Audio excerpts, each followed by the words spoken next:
All right, today we're going to talk about what your ex's silence after the breakup actually means. Now, the obvious question most people have when they go through a breakup and are experiencing situations where an ex is just ignoring them or being silent towards them is, are they over me? And the truth is, answering that question is a bit complicated. You cannot outright dismiss the fact that they are trying to get over you or that they are over you. But you can also not outright dismiss the fact that they are still hung up on you. So what I'd like to do is take a step back and look at the situation from a bird's eye view to give you kind of an idea of what we have noticed from our clients who have exes who are kind of ignoring them or are silent towards them. Now, I've often been on record saying that the opposite of love isn't hate. Rather, it's indifference. In other words, an ex who is not in love with you anymore is just going to ignore you, cut you out of their life completely. So isn't silence after a breakup an indication that they are trying to get over you? Well, sometimes it is, but most of the time it's not. All right, so on Ex-Boyfriend Recovery, our website, we talk about the no contact rule.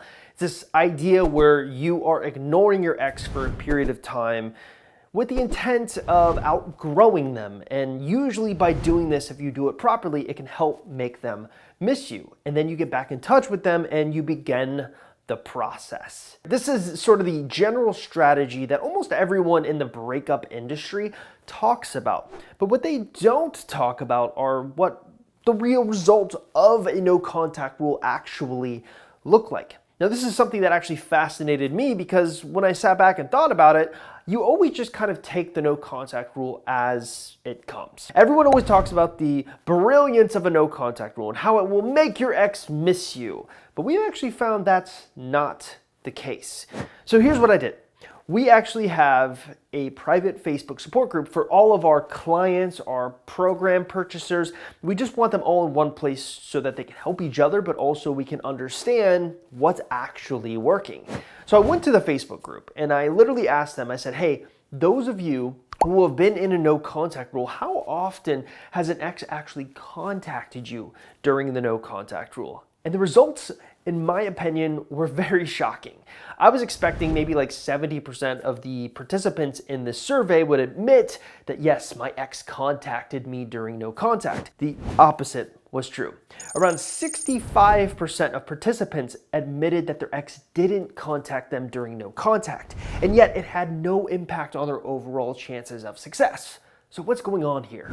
Well, after taking some time and sitting down and dissecting the results, here's what I kind of came up with. Most of the time, when you use a no contact rule on your ex, there's this sort of subtle game that is being played. And I call it the winning the breakup game. What do I mean by this? Well, you want to win the breakup and your ex wants to win the breakup. And often there's this really ridiculous idea that the first person who contacts their ex after a breakup loses. And I really see a lot of this going on. So one of the first things I would say to you if you're trying to dissect your ex's silence after a breakup is, quite simply, they don't want to lose the breakup. But I think it even goes deeper than that. Hey there, real quick, I want to say that if you're new to this YouTube channel or you're trying to figure out what you should be doing to get your ex back and you're trying to learn if you even have a chance in your specific circumstance, probably the smartest thing for you to do is actually stop by our website, www.exboyfriendrecovery.com, or take our Ex Recovery Chances quiz that can be found at exboyfriendrecovery.com.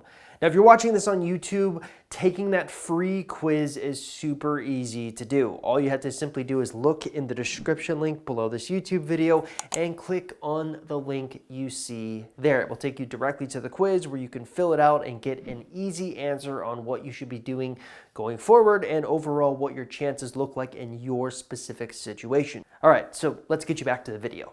So when I was researching exactly how I wanted to approach this video, I came across this really fantastic article on The Atlantic that talks about silent treatment.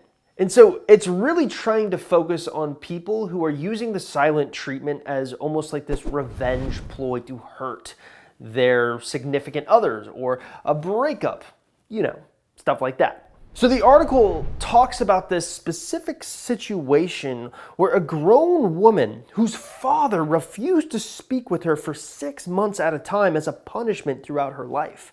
And her father died during one of those dreaded periods.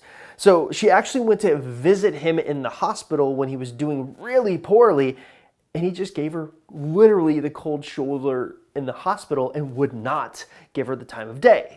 This really plays into that concept I'm talking about of revenge. There's this revenge aspect to silence that no one really even thinks about. And we can even apply this to ourselves. Why are we using the no contact rule? Well, a lot of times we kind of misconstrue it in our minds as I want to make my ex miss me. The truth is, though, there is a part of you, the shadow part of you, that kind of wants to make them hurt. You want them to feel in pain for the pain that they've caused you. Well, oftentimes you can even reflect that back on your exes, especially if they're being silent towards you after the breakup, right?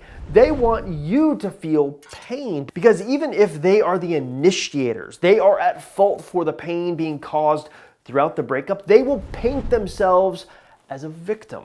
And it's this really strange mentality that we found, but we find it consistently among people who initiate breakups. They paint themselves as the victim because guess what? You made me break up with you. So there is a revenge aspect to silence. They think that by being silent towards you, it is a way to make you hurt. But that's not the only application that silence can have after a breakup. All right, so here is kind of an idea of what silence can do to you if you use it on someone or if they use it on you. So we need to really look at this idea of social rejection. So I actually came across a study that was looking at social rejection and kind of the idea of what it does to us. And here's word for word what is said in the study. Social rejection provoked a response in its victims similar to that of victims of physical abuse. The anterior cingulate cortex area of the brain, the area thought to interpret emotion and pain, was active in both instances. Exclusion and rejection literally hurt. So your ex could be using silence as a way to make you feel bad. Again, once more proving my theory of revenge. But what is the main thing that we should be taking from our studies of silence? And taking it even a step further, what about us using silence on our exes? Well, this is a really good question because in and of itself, the no contact rule is the silent treatment. So it can have this effect on our exes. It will physically make them hurt. It will make them feel bad. Rejection sucks, right? So what gives? Why is it such a recommended practice? Is it a healthy practice to recommend? Well, I think there's two layers that you need to look at when you're looking at silence from either party of a breakup. The first layer is, what are you doing with that time? A lot of times people who enter into a no contact rule sit there and think, I am just going to use this to make my ex hurt and that will make them want to come back. It's kind of backwards logic because what makes an ex want to come back is a life with you, not being hurt by you. And then there's the theory of making amends. What do I mean by that? Well, a lot of times people who are using the silent treatment on you, your ex, what they really want is for you to reach out to them so that they can feel good or feel like they've still got a hold on you. But the timing of when you do this matters. And this is actually a huge point of contention I have most of the time with our female clients instead of our male clients, because social convention dictates that men reach out after breakups or men reach out or initiate most of the time in courting practices, whereas women don't really have to be active. Instead, they tend to be reactive.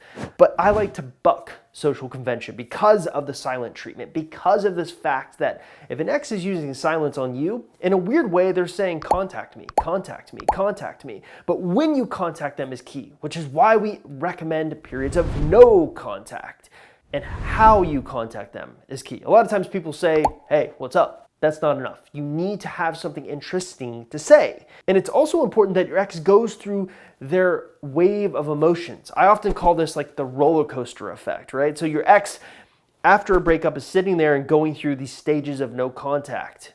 They are too proud to contact you, but they're still internally going through this roller coaster on whether you're going to contact or whether you're not going to contact. And eventually they build it up so much in their heads that they just want you to contact. They don't even care anymore about winning the breakup.